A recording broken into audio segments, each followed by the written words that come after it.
আসসালামু আলাইকুম রহমতুল্লাহ। আশা করি আপনারা সবাই ভালো আছেন।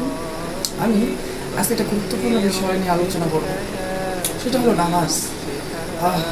আমরা জানি একজন মুসলিম এবং একজন কাফিরের মধ্যে পার্থক্য করে কিন্তু সালাত, অর্থাৎ সালাত আদায় না করলে একজন ব্যক্তি মুসলিম থাকতে পারে না।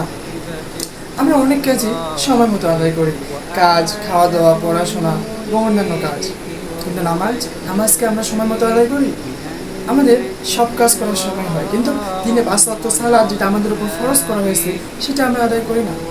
অফানি এটা কীভাবে একজন একজন মানুষ মুসলিম হতে পারে সালাত আদায় করা ছাড়া? আমরা দুনিয়াকে প্রাধান্য দিই আখিরাতের চেয়ে, অথচ আখিরাত হলো দীর্ঘস্থায়ী আর দুনিয়া হলো ক্ষণস্থায়ী।